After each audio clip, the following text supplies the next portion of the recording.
இந்த பிரபஞ்சம் பாருங்கள், நீங்கள் எவ்வளவு கேட்டாலும் பாருங்கள் சரியாக நான் கொடுப்பீங்க. நீங்கள் சரியான அளவுக்கு மேலே கேட்க மாட்டீங்க. இப்போ சரியாகிறதுனால தான் அளவுக்கு மேலே கேட்குறீங்க. சரியாகனா உங்களுக்கு அளவுக்கு தான் கேட்பீங்க. பாருங்கள், சந்தோஷமாக இருக்க மட்டும் சாப்பிடுது நல்லா இருந்து இருக்கிறத தான் கேட்பீங்க. நீங்கள் சரியாகனா எனக்கு ஒரு வண்டி வேணும், ஒரு பிள்ளைக்கு பாருங்கள், ஒரு வண்டி, ஒரு பாருங்கள் படிப்பு, இது பண்ணி ஒரு வீடு, இப்படியெல்லாம் கேட்டு அளவாக தான் கேட்பீங்க. எல்லாம் தருவார். அளவுக்கு அதிகமாக கேட்குறேன்னா நீங்கள் ஒரு அளவுக்கு அதிகமாக கேட்டு ஆசை அருமின் ஆசை ஈசனோடாயினும் ஆசை அருமினப்பான்னு சுவாமி சொல்ல, ஈசன்கிட்டே ஆசை வைக்கப்படான்னு சொல்லுவார். ஆசை வச்சா அது ஒரு ஆளோட நீங்கள் ஈசன்கிட்ட ஆசை வச்சா இன்னொரு ஊசம் பாருங்கள் உடுக்கையெல்லாம் போட்டு வாராரு.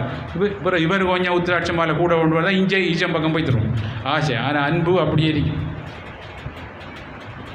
அளவு ஆசை வேணும் உடுப்பெல்லாம் போட்டு சாப்பிட்றதுக்கு.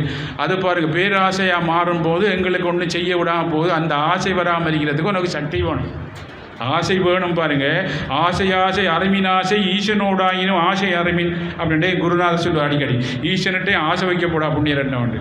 யோசிச்சு பாருங்கள், ஆசை வைக்கப்படும். ஆசை நிரந்தரம் இல்லாதது, இந்த உலகத்துக்கு சொந்தம். அன்பு நிரந்தரம் இல்லாதது, அன்பு கொடுத்து கொண்டே இருக்கும். அந்த கொடுக்குறதுக்கு பேர் தான் அன்பு.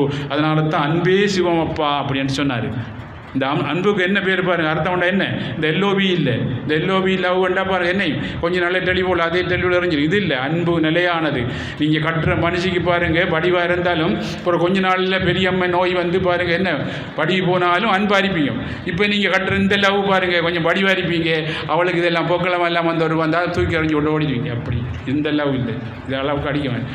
இது பாருங்கள் என்ன செய்யுது, இது என்ன அன்பே சிவமடியனா என்னென்ன, இந்த அன்பு உள்ளுக்குள்ளே இருக்கீங்கன்னா அதுதான் அன்பு. அந்த உள்ளுக்குள்ளே சிவனுக்கு பாருங்கள், அவர் கொடுக்குறாள், அந்த கொடுக்குறதுக்கு பேர் தான் அன்பு. அன்புக்கு அர்த்தம் வேண்டா கொடுப்பவர் என்று சொல்லி அர்த்தம்.